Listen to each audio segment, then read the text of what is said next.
cannot tell already, we're having a great time.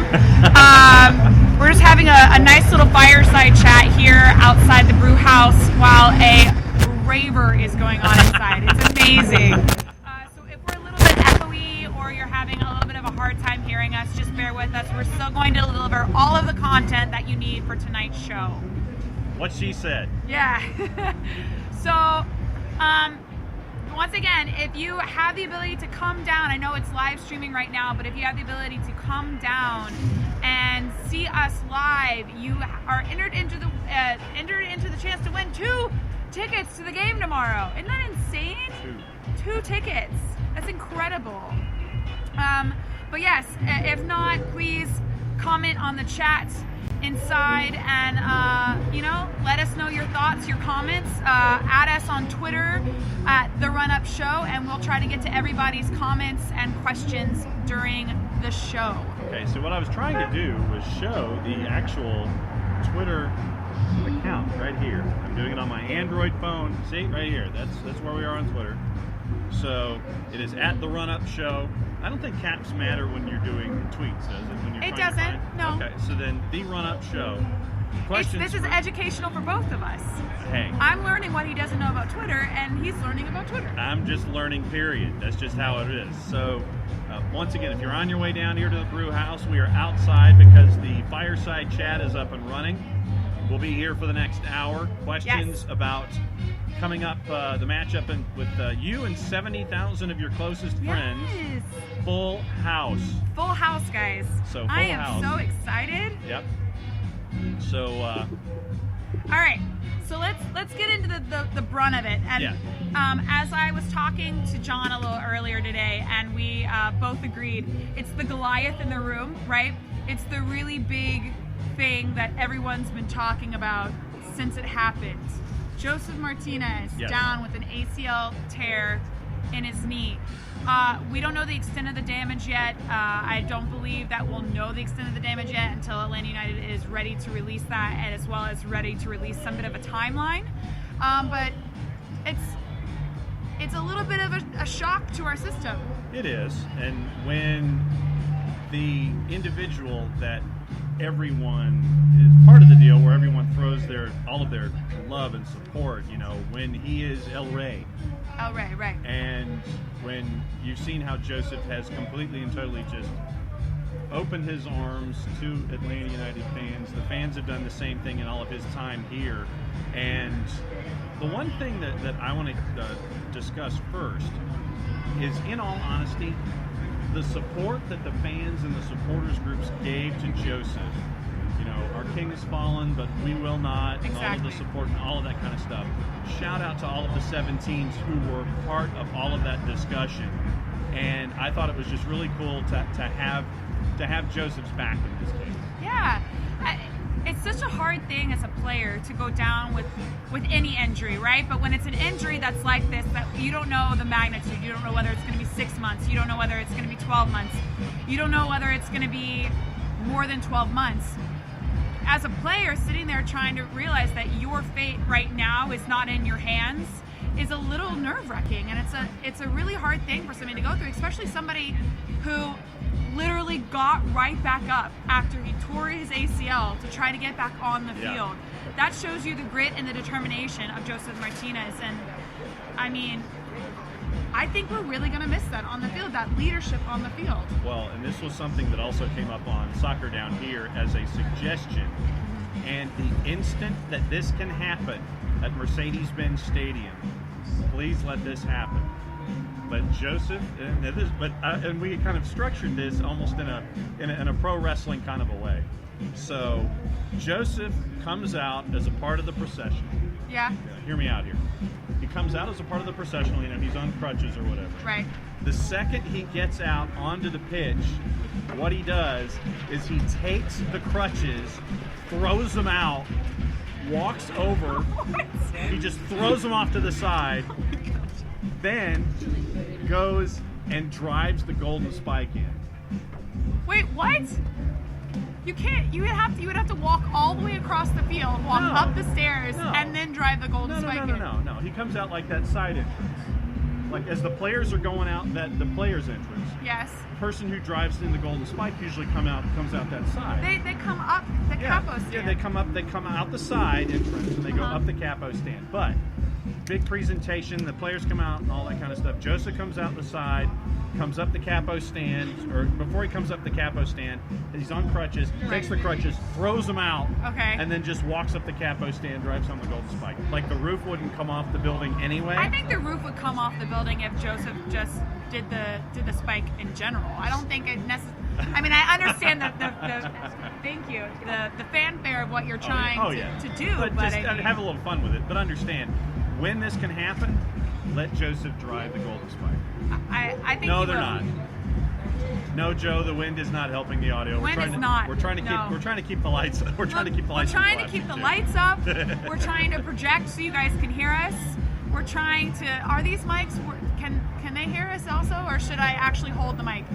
Just project. Just yell. We're just gonna yell. We're gonna yell for an hour. This is what all my theater background has taught me, is to project. So, all right, let's go ahead and get into Nashville then, because that was a really big weekend for the 17s. Yes. I know I traveled. Yes, you did. Did everybody in this room travel? Yes. Robin traveled. Yes. Okay, we got folks. Yes, right, cool. Everyone here traveled. Yes.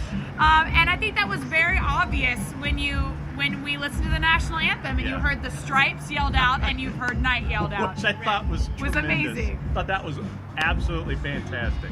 So shout out to the 17s for that. That was great. And I gotta commend Nashville because they're still trying to find their identity, right? They're still trying to figure out who they are as a soccer team, but I thought that what they did as far as the presentation going into the game was unique and very Nashville.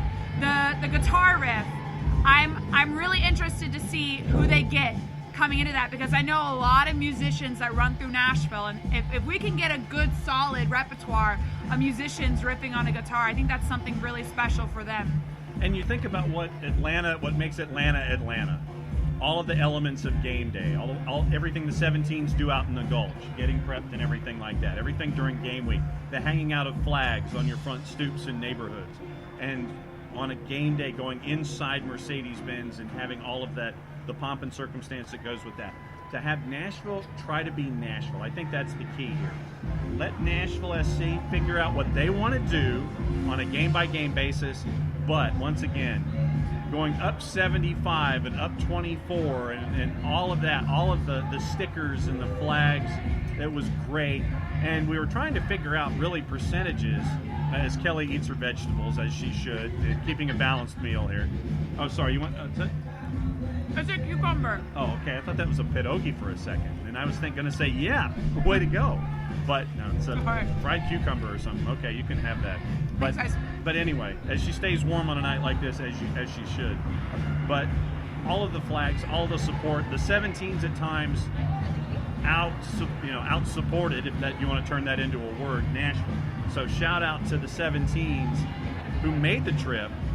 And it was 59,000 plus at Nissan Stadium that were there to be a part of it. And I know, Kelly, you were in the stands. I was in the stands, and I got to tell you, when you listen to the moments for Atlanta United, when you listen to the real true chants that started breaking out, the Atlantas and the Uniteds, it really felt 50-50 at least, if not more towards an Atlanta side. And I know a good amount of Nashville people that were there who still liked Atlanta United, but were wearing the yellow and the navy. So it was a very interesting atmosphere and network of people to see, and it just grows the South that much more with soccer and with family. So I'm excited to see the future. Right. Now, as Happiest of Joe's one is on Twitter.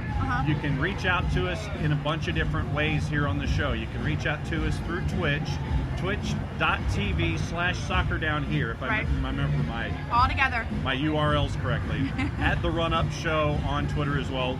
Any questions you guys have, we'll reach out and we'll answer them here, we'll answer them there.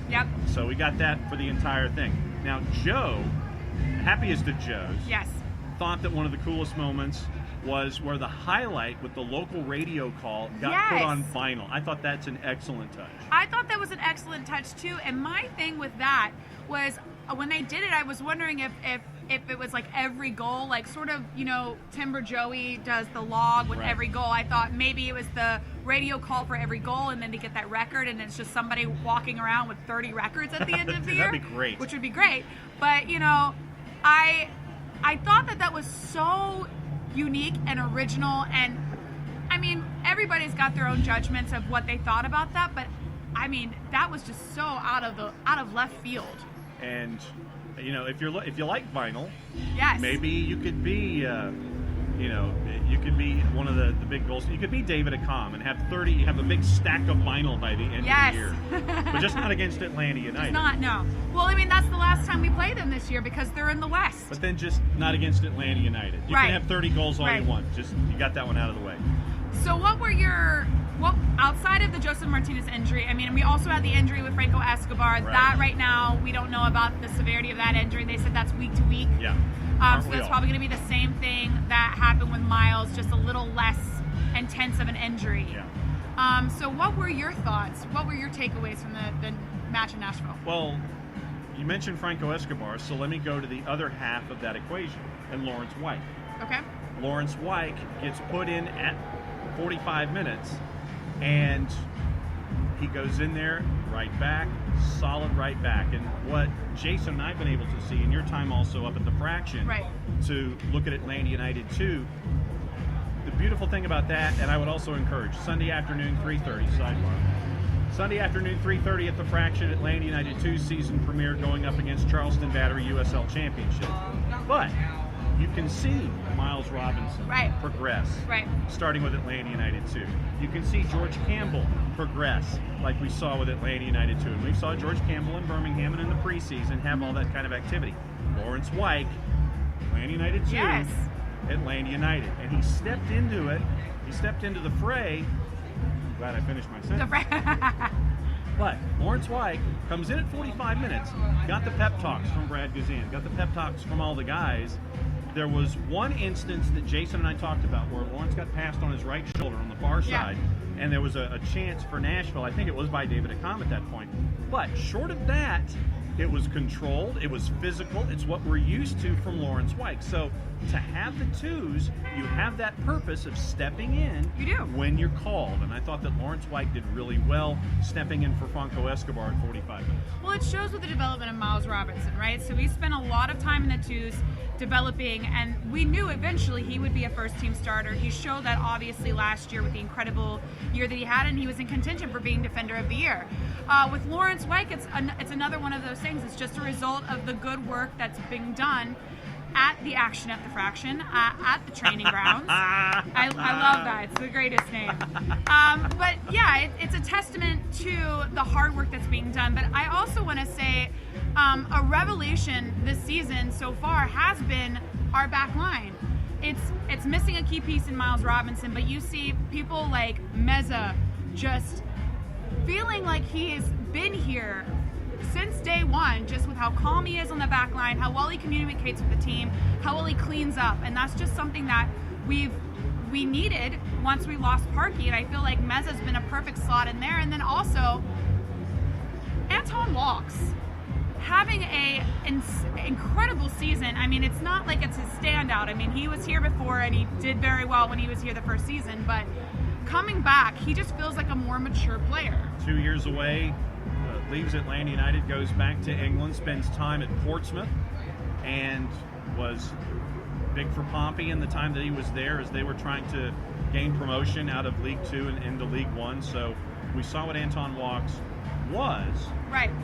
Now we see what Anton Walks is through that development. So yeah, the back line where you have really the calmness, and that's the best way that I can phrase it, the calmness of a guy like Fernando Meza, that stabilizes.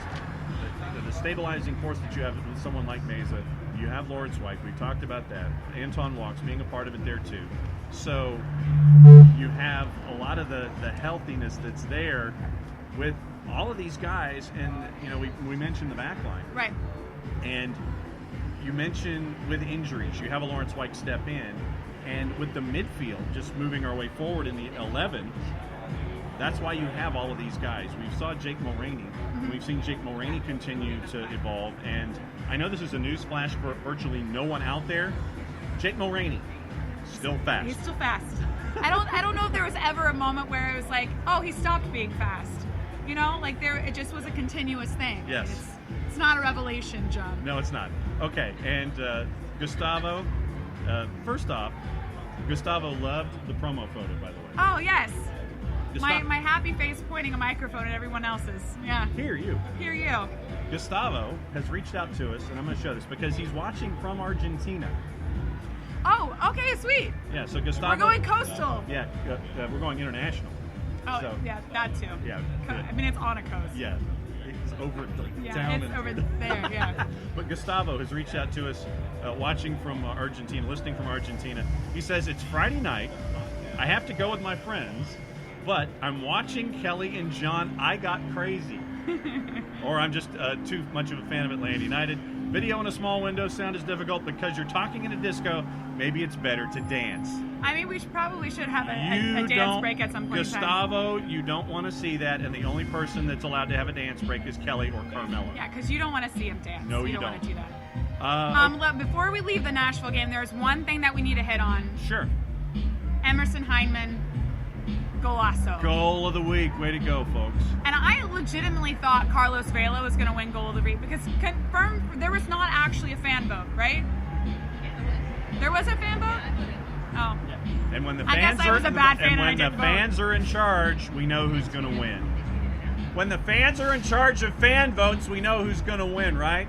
Every single time, Atlanta Every United. single time. And I see Patrick. You got to tell me your comments so I can bring you your golf shirt. I have his golf shirt, and he always forgets to tell me that he's showing up. So. But an incredible shot, obviously, by Emerson Hyndman just shows the skills and talent. It's all right. That he had to obviously chest the ball down and then volley it off the break. So, congrats to you, Emerson Hyndman. What a goal of the week! And I hope to get another one this weekend. That's crossing my fingers. We'll get her prediction a little later on. For those of you that listened to Soccer Down Here this morning, I said 3-1 Atlanta United. And I figured it was going to be 1-0, 2-0, 2-1. Okay. Locadia. Yeah, well, Locadia is okay, and then this is where we transition to getting into Cincinnati. There go my lights. As long as the lights don't go flying into the intersection, we'll be fine. Locadia is the Dutch signing that they had. He's a Dutch striker, and if we're talking about any player on the FC Cincinnati team that is going to be a legit threat to holding that clean sheet, it's going to be Locadia. Well, I'll go Alan Cruz as well, and David, and so those would be my two. Cruz and Locadia would be my two. You do not want to give them the space to combine, because Cruz has been able to find the passes, has been able to find the space to create those plays. And Locadia is a smart enough player where if you give him a little bit of space, he's going to run on you and he's going to take you down and he will score on goal. And you want to really try and settle that, because outside of those two players, you're looking at a team that I think, even devoid of having Escobar, devoid of having Joseph Martinez and Miles Robinson, I think it's a team that we can have a very comfortable win over. You can, but once again, you have a team that is trying to figure out the best way to tackle game-by-game situations. That's why you have the depth that you have, especially in the midfield, because your midfield on any given night can be any combination of it. Right now, back me up here. Let me see if I can remember all of right. it. Mo Adams, Yeah. Emerson Hyndman, Eric Rametti, Brooks Lennon. We're talking about midfielders right now. Yeah, midfield. Okay, keep going. Jeff Lorenowitz, Yep. Jake Mulroney. Yes, and then you have Husetsu that can also play now. So Husetsu, that gives you 7 options Yes. in the midfield. We're very stacked in the midfield right now. We're a little bit lacking on the depth of striker. That was another comment that was brought up in the chat, the J.J. Williams signing. Yes. Which, for anybody that's wondering about that signing, it would most likely be a depth piece, right? Because right now we're looking at an injured Joseph Martinez on our roster. We're looking at an Adam John is really the only striker, the pure striker that we have. Right. So right now, even if we do sign another striker, we need to have depth. We need to have at least 2 options coming off the bench outside of whoever we do sign, if we sign it. So J.J. Williams would be a good, solid depth piece. And happiest of Joe's won as we dance, because we're pumping that bass tonight here on the run-up. That's what the kids say, right? They're pumping that bass. So I think it's called slapping the bass. Okay. It's a slapping of the bass. All right, so we're slapping the bass tonight on the run-up. But J.J. Williams, happiest of Joes, is a part of the questions. Keep them coming. J.J. Williams signing good for the wallet, but he feels like the same old as John. He's not. This is what's different. With Adam John, you have the physical presence up top. 6'4", 2 spins, 210, and someone that you haven't had up top in any way in the past. I mean, Romario was the same size, but he was a different kind of a player. Romario Williams was more finesse, where Adam John is the physicality that you want to have Correct. up top. Correct. He's your power forward. He's like having Karl Malone in the paint, and it's up to guys like P.T. and Barco to beat the John Stockton as a part of the equation. So I just gotta pause and say, I really look forward to the day that we are in some bit of a studio with having some bit of an audience, and we are laughing at this right now, because this is just, I mean, you're getting soccer knowledge with a background with track. a thumping bass. If this isn't pure Atlanta, I do not know what is. But we roll with it here at the Run Up. We're rolling with it. But yes, J.J. Williams is going to be a lot different than what you're getting from Adam John. Adam John, like you said, is that presence in the box. That block of granite that is there, and it's immovable, and it's fantastic for set pieces, and the physicality's there. You really like Adam John, don't you? I like the premise. I can't wait to see him get, he had 17 goals last year in USL Championship for Phoenix Rising. Right. So, and there's a little bit of a difference, though, when you're coming from USL, but he is going to have a lot better players around him. Yeah. I mean, so having that physical presence up top, it's different than Romario Williams in the past. It's different than a Brandon Vasquez in the past. Right. So having that physical, that absolute crunching force that you can have up there is something that we haven't had for Atlanta United so far. So that's kind of what we're hunting for. Now let's talk about the other options that we have as far as playing tomorrow, because there's a lot of different ways that we could go about it. There have been talks about a false 9 with Pitti slotting in as that false 9 and us working around that. Do we see ourselves in such a little amount of time going for such a complicated? But let me. How complicated is it? It's not necessarily complicated. It's just not how we functioned previously. I mean, I don't know. We're not permitted into the training grounds, John. So we're not allowed to know how they're setting up for either match days. So no. I mean, you might be. I know I'm not. So, but I mean, how different would that be from everything that we've done? Well, look at it this way. Remember how much trouble it was for folks to handle Toronto when they had Pozuelo working as a false 9 when Josie Altidore was in.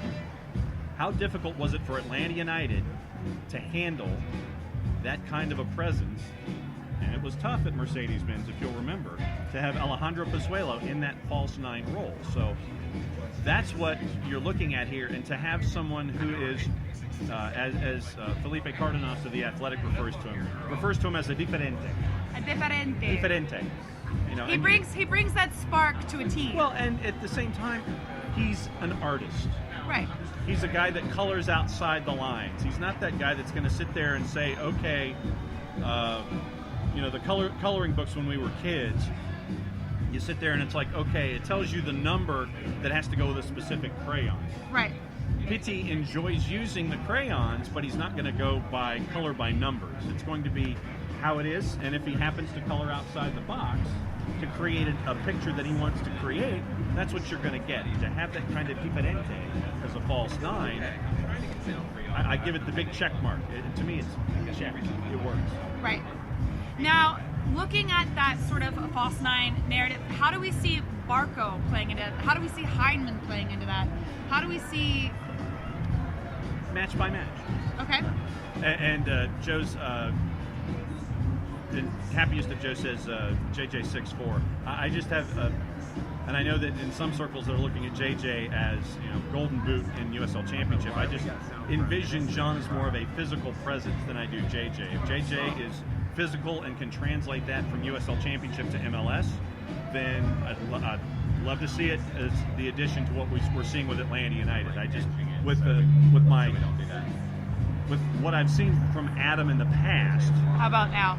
It's I just have this vision of a very physical presence there. So Right. if JJ can translate his physical game from USL Championship to MLS, that's what I'm looking at. So that's where I'm kind of splitting it with JJ 6'4" and John being 6'4".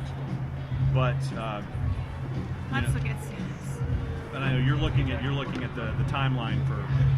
How surprising. Okay, so this is with Bartimus Prime. Sure. How surprising is it that Lawrence Wyke, who was with Atlanta United 2, got the call up? Necessity. And once again, you look at what we've seen with George Campbell, and you look at where you have things of need, and it seems like the back line has been where Atlanta United Right. has been developing early. We mentioned Miles Robinson, we mentioned George Campbell, we mentioned Lawrence White. So it makes sense that the progression starts from the back. And we've seen that in multiple ways. Mm-hmm. So for Lawrence to get the call up, not necessarily surprised. So that's how I view it. Here's a good question, Sure. and we can also bring this out to the crowd that's here.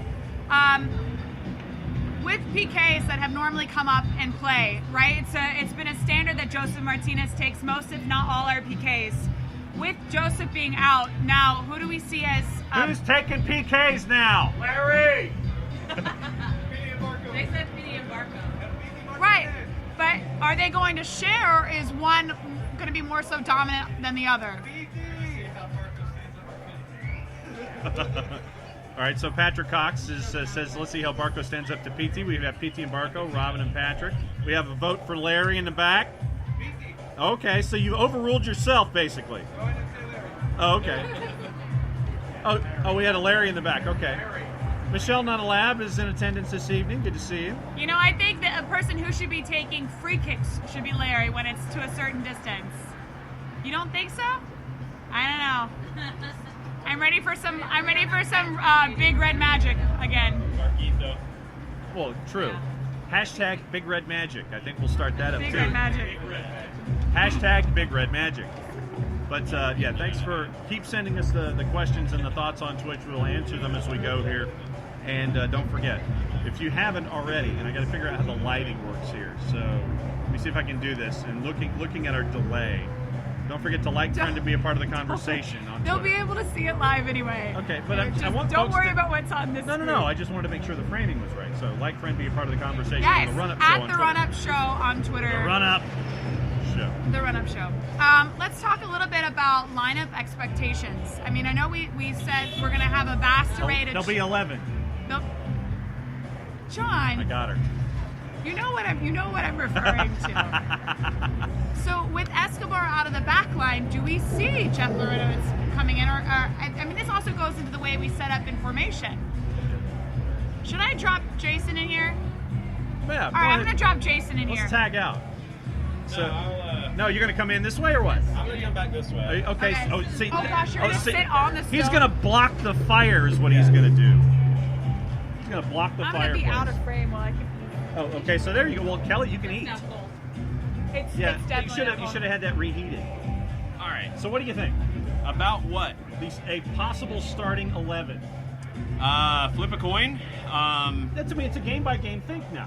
Yeah, it is. It's going to depend on the opponent. So in this one, I think you got to look at Mexico City as well. You got to prepare for Club America. So in my mind, Adam John is your best option in Mexico. Right. You're not going to have much possession. You're going to be more defensive there. So you want to be able to play to a big target. Right.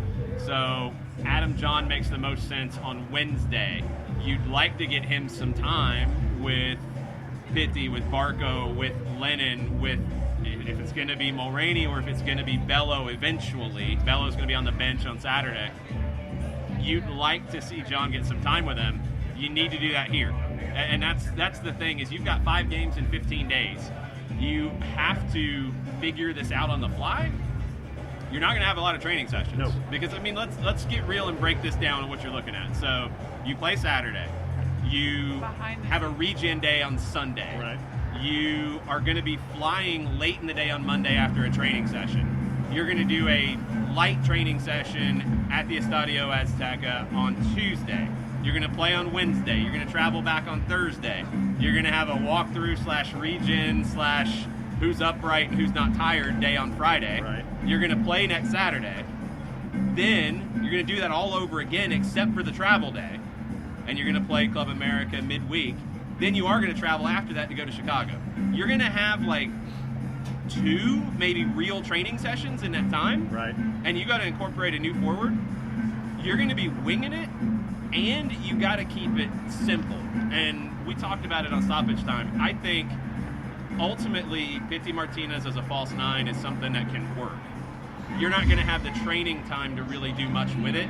If you do it, it's going to be more of a throw it together on the fly if it's not working with Adam John. If it's not working, if J.J. Williams comes in, things like that. If it's not working, you're going to make that up as you go. Sadly, that's where you're at right now. I was mentioning to Kelly what we've seen with Alejandro Pozuelo, using that same evidence in Toronto with a false 9. So we've seen it before at Mercedes-Benz. So I don't know, compare, contrast. I know that it's different with how it is up top with how Toronto was lined up. But how did Toronto use Pozuelo in that role?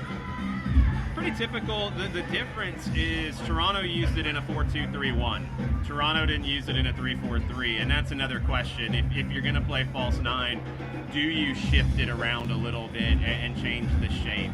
Maybe so.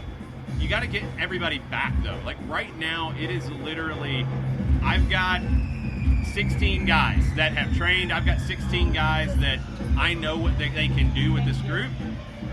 I'm going to piece it together. Like, that's where you're at in the short term. I think where you see changes with a false 9, where you see changes with somebody coming in from the outside in a bigger way. J.J. Williams is great depth, but you're not bringing him in to start straight away. Right. I think when you see big changes, it's going to be in the international break, because that's when you can actually train. Right now, it is literally throw it together, do the best you can with what you have. You've got talented players. You want to put them in chances to succeed, and you want to get the best you can out of these 5 games. That's where you're at. It's not where you want to be. No. It's not where you signed up to be, but it's where you are, right. And you've got to make the most of it. Anything on your mind? Let's go ahead and pull some questions as I'm leaning way into this. We're making this up as we go, Kelly. So as far as when it comes to looking at, for both games, right? For looking at when we play Club America and at the Azteca, the monstrous stadium that it is, how can we as a team, without Joseph Martinez being on our roster, how can we keep teams scared of the attack? How can we keep them on their toes? I did get this from the happiest of Joes. I'm winging it as well. It's adding a little bit more in. What's up, Jeff? Pity Martinez is the South American Player of the Year. He is incredibly well respected in Central America and Mexico. Just because Joseph's not there, Pity might be even more respected in these countries. So they're going to worry about him. Barco went to the U20 World Cup. Everybody saw that.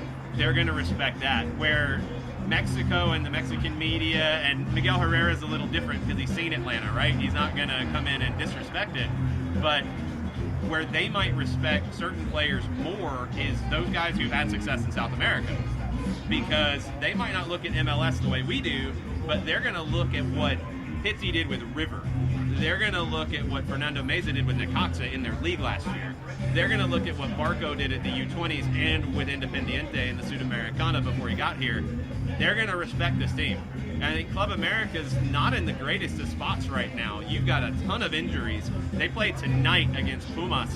They're going to be missing up to 9 guys due to suspension, red cards that they'll have for Wednesday, and injury. And they just had a player get arrested. So, you know. Wait, what? Wait, what? Yeah, you guys got to pay attention. You gotta pay attention to Medio Tiempo and record in Mexico. The player get arrested. You want to pull that one up, John, while you're doing the research? Yeah, I'll do pull that. I'll pull Let's that bring one up. that one into play. Yeah. Oh, wow. All right, so then I know that we've talked a little bit about predictions for score lines. I think we'll have a good 2-1. I am worried a little bit about Jurgen Locadia coming in. Yeah. What are your keys to the match tomorrow? without giving too much away. I know that you also do that tomorrow on game day. It's okay. And then as well, what do you see the match ending as? Okay, so y'all get a sneak preview of my keys to the game for radio tomorrow. I think the big ones, when you look at Cincinnati, they have a tendency to pinch to the side of the field the ball's on. So if the ball's on the right side with the way they press and the way they defend, everybody cheats to that side. Big switch all day long, and it's something that we've seen this team start to do a little bit more in this early part of the season. Fernando Mesa's got that ball in his locker.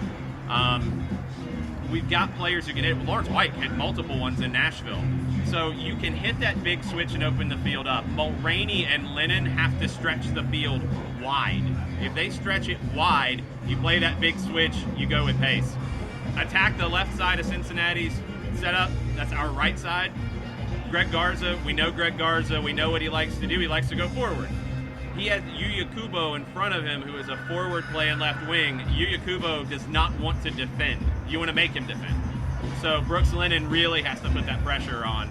And defensively, you've got to, I think, watch this midfield, especially the midfield three for Cincinnati, because they all really want to go. Harris Medunjanin does not want to just, nice muffler.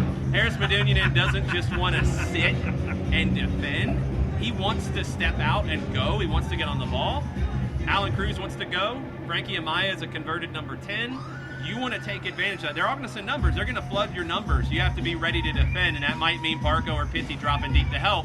But when you get the chance to take advantage of it, you have to. The only arrest I'm coming up with is Ronaldinho. Well, that one's a fun one. That is a fun one. Yeah, he didn't even need a fake passport to go to Paraguay. Like, you can go if you're a Brazilian citizen. All you need is the ID card. It's crazy. Keep working, John. Keep finding it. You'll find it. Yeah, right. I think it's Renato Ibarra. It is. Yeah, there you go. Good job. Use the Google. Domestic violence charge. Yes. That's fun. Yes. Not fun at all. It's a joke. That was a joke. It's not fun. So I've got a few questions here on Twitter. We had Kevin Escobar say basically he's always been a fan of LGP, wanted him to stay and become our Sergio Ramos. I hate Ramos. I'd be down with that. Same. But he always is intense and willing to be the first one to fight for the team. So if LGP is not here to be our Ramos, will Meza be our Puyol? Like Puyol, much better. It's been my favorite player for a very long time. More level-headed, but equally respected across MLS. Meza could be the Puyol, but you have a Sergio Ramos in this team. Let's go. We've got people dancing on tables right now. This thing's wild. You do have a Sergio Ramos-esque player in this team and in this back line, Franco Escobar. Yeah. Franco Escobar is absolutely that kind of guy who will fight for this team and fight whoever's in front of him and do whatever it takes. Meza, he's not really Puyol to me. I'm trying to think of a Barca defender player I would compare him. You know who I would compare him to, and he's not necessarily a defender? Sergio Busquets. Okay. Because he is so calming in this team, and Busquets is a guy you want on the ball. Pep Guardiola said if he could be reincarnated and come back as a footballer, he'd be Busquets. I'm going to take Guardiola for his word there. So Meza as Busquets. Nice. Let me keep going. Oh, Robert Sabiga. Robert Sabiga's 102nd game in the center. Our VAR is Edvin Jurcevic. One of the most experienced video assistant referees there is. So that's good. He's usually pretty good. I can't really remember any big moments with him. He was one of the first guys to be a VAR. Right. For those who aren't pinned into center refs, what kind of a guy is Sabiga tradition? Yeah. He's actually one of the better ones in the league, I think. He's not one who gets a lot of the high-profile games yet. Yeah. Alan Kelly's got that international experience. Yes. Drew Fisher is kind of on the way up. I think Sabiga is as good as it gets in the league. The one thing that I've noticed with Sabiga is he will utilize VAR.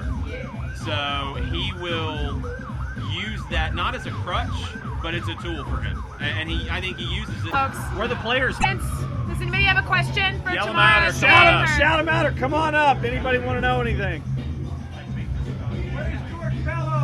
Where's Bello? He'll be on the bench on Saturday. Bello, concussion in Birmingham. we all know there's no real like set timeline with these things. He played in a closed-door scrimmage against Charlotte Independence last Saturday. Came out of it fine. Trained this week. He's just not ready to start yet. But the fact that he's going to come into the 18, and Frank's already said he's coming into the 18, take that. That's a nice step. So maybe Mexico, probably Kansas City would be my guess where we'll see him. Anything else? Anyone else? Any other questions? We are taking questions. You can come up and ask. You can yell them out, whatever works. Yeah, the Norwich people win, and then they don't want to ask questions anymore. Michelle, people can't see you. You can yell a question out. It's okay. What is it? Yeah. Oh, yeah, for sure Spike's going to be there tomorrow. Did you like Spike's car? Yes. Oh my god. By the way, how does a Low-riding dog have a better Mercedes. car than me? It's true. Low-ride Legit Mercedes. better car than me. Who's driving the Spike tomorrow? Ooh. I don't know. I haven't heard. I usually don't find out till I go in the building. They don't like to tell me secrets, which is good because I'm always talking all the time, so I don't need to know stuff. You know who is in town right now? And I thought about this today. So I got the pleasure of going to the Jill Ellis morning breakfast. Sorry, it was very early. But Jill Ellis is in town. That's a good one. And I would absolutely love if she was able to drive in the Spike. But normally they try to do it with some bit of a Georgia connection, don't they? No, not always. Okay. Not always. She'd be great. She would be great. Who's your Golden Spike wish list number one? Right now? Yeah, who hasn't done it, who you want to see do the Golden Spike? Only one answer. Off the top of your head. There's only one answer? One answer. What's the... He can't walk right now. What? Give him time. Joseph will eventually do it, I'm I sure. think he will, yeah. Why not Michael Parkhurst, guys? Yeah. Yeah? I mean, huh? That's gonna be mine. I can't hear you. 103,000. Oh, yes. That would I be would another one. love it if he would. I don't think he'll do it. Yeah, I just don't want to think see it'll him in the happen. building and just doing the shimmy. That's all I want in my life. Goldberg. Yeah, All right. Goldberg would be all right. We haven't had T.I. do the Spike yet. That would be amazing. So that's one on the list. Who else from that era? I'll take Chili or T-Boz from TLC. That'd be cool. Can work with this. Okay. Yeah, for me, You don't it know was who they are. It's okay. TLC. I I couldn't definitely tell. know I who couldn't they tell are. them He apart. Oh. I couldn't tell you which one's which, but it's like I know who they are, but I don't know who they are. Okay, there we go. That's good. That's a start. So, Does anybody else have people that they would like to hit the golden spike while we're doing this? I'll other look than at the chat. yourselves, Spike. yeah, if Spike could do it, If they could teach Spike how to drive in the Golden Spike, that would be impressive. Have him like jump on it or something. Can work with this. Can work with this. All right, so the statement was brought up, or the nickname was brought up at the beginning of the season, and it's now semi not applicable because the J did refer to Joseph. I know it can refer to John, It's but a different how? flavor. Yeah. It's a different flavor. But how are we feeling about PBR right now? Look, a little breakfast beverage. Yeah, it could be. I've been really high on Mateo Sosatu, and I think he'll be a really good fit for this team. I had a chance to see him play in a closed door scrimmage, and he looked really good in one of the deeper roles. He's a talented player, and he's not Darlington Nagbe, but he reminds me of Nagbe in some ways because he's so good in tight spaces. But he's a more attack-minded player. Is he as good defensively? That's what we're going to have to wait and see. But he's such a talent that I'd love to get him into this mix. Did you give your prediction yet? I did. 1-0. I think it's Okay. going to be tight. I think it's going to be a work in progress tomorrow. And I think Atlanta's talent is better than Cincinnati's. They'll find things to exploit, but it's not going to be easy. Yeah, my optimism is 3-1. 3-1 Atlanta United. That's what I'm looking I'd at. love it. I'd love a 2-1? lot of goals to yell about. What scores do we have in the building? 3-1. All right, so there's a lot of. So we're at least assuming 1-1? 1-1. 1-1. 1-1 tie? draw? Had a Okay. couple 1-1s, yeah. Okay. 1-0. I got 1-0 Cincy? a 1-2. Well, it was in that 2-1? direction. Well, Yeah. But they got the one. I'm seeing the one, and the one's over. 2-0. Yeah. See, there we go. 2-1. there Okay, you go. 2-0. You gotta do it like an umpire. So like I said, it looks to be like a comfortable Comfortable. Not early. Trying to figure it Here's out. the question I do have: Uh-oh. Is Jurgen Locadia starting? He should. Give him 60. Yeah, I don't think he finishes, but he should start, not come in off the bench. They were much better with him in the lineup. Kubo is a really good player. I just don't like him wide. Cruz is one of the better midfielders in the league. He's really underrated. Defensively, look, they're not fast. I mean, Kendall Waston, Michael Vanderwerf, not fast. You can get them moving around, open things up. I really think Atlanta can exploit it. It's just going to take Atlanta some time. They're going to have to figure out the rotations. All right. So it is officially 8 o'clock. What else is on your minds, folks? Anything other than... Over under on when Waston gets red carded. Oh! Oh, boy. He might get to the second half this time. Yeah. Maybe. I don't know. We'll see. My worry is about Madunjanin. I mean, like... He might get to the second half, maybe. I mean, we got all the red cards. That's true. Two Well, early ones, too. Mike on Soccer Down here this morning, the great stat from Mike. Yeah. 2 separate players, same team that have gotten red cards against Atlanta United. Waston, Madunjanin.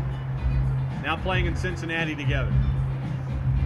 We'll see how it happens. All right, now, I know that we're about to wrap up, but here's the one question I did want to put out there. This being the first home match this season for Atlanta United, what are we most looking forward to on game day? Gulch.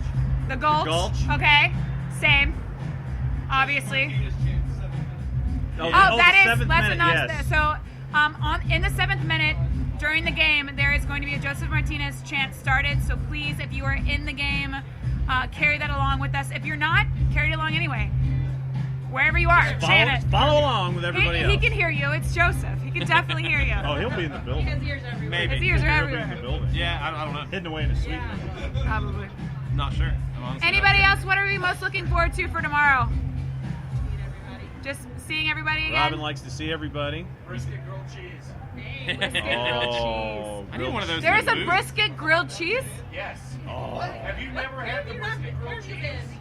I need somebody to bring me one to the press box, please. Wait, Smart. I know, Carvel. That's true. That's a good A trade-off. functioning Right Carvel now, machine. Right behind But I hardly ever get the Carvel machine because it's always like bad timing for me. You got to get it when you get in. Wait, But I don't want ice cream when I get in. Save it for This later. is the luxuries of the can't press say- box, people. John, let me figure out the logistics of this. How do you save ice cream for later in a press box? There's got to be a fridge that you can stash it in. No. I'm gonna end on this. The one thing I'm looking forward to tomorrow are the beer showers. You're looking forward to that? I missed don't like them when they happen, but I look forward to them every game. I look forward to them as they happen, but I don't like them when they happen. Is basically what you just said. Yeah, I mean, we can all agree that we, on a regular day of life, we wouldn't be like, oh, beer showers, yay. But it's good for your hair, though, I heard. No, it's not. It's terrible for your Yes, hair. Patrick is correct. Yes. Okay, well, good to know. Yeah, beer in the shower. All right. We are logging off. Thank you guys so much for joining us for the run-up. I will promise you next time we will not have such a huge disco fest going on. I think we can promise that, yes. We can promise that next time. Either way, thank you for joining us. You can follow us on @TheRunUpShow on At both The Run-Up at The Run-Up Show on both Twitter and Instagram. We're going to get a lot better about doing social media, so please stay tuned to see all of the updates and everything that we've got going on there. Also, to anybody that is wondering, yes, we will be doing a CCL preview show on the 17th, which also happens to be my birthday And St. Patrick's Day. and St. Patrick's Day. Wow. whatever. So, green beer, not on me. But if you do come and decide to join us that day, please wear green or I will pinch you. It is mandatory. Well, maybe some folks want to not wear green and get pinched by Kelly Francis. It's entirely Just wear green. But just wear green. This is a road we're going down. But yes, please join us. Our next home match will be next weekend, and it'll be the 13th. And we will also be, again, live here at the Brewhouse, and we will also be streaming live every time we have a show, 7 to 8 on Twitch. What she said. Yes. And if you want to follow us as individuals, you can follow me at the Kelly Francis on all the socials. The Kelly Francis. The Kelly Francis. There's one and only. At OSG Nelson, at Longshoe, and Cute Sports Guy on Instagram, because when the boss says that's what you are, that's what your handle is. There you go. Thank you again, like I said, for joining us. Thank you to everybody that's sitting out in the cold right now. You're amazing. And let me also remind you, anytime you're here with us live, you have a chance to win tickets to the next home game, unless it's a CCL. We can't promise that. We don't have CCL. We don't have CCL. But home matches. Home matches, we got pulled. You're good. All right. All right, we're good. Bye, guys. Bye. Let's go. Thank you, everyone.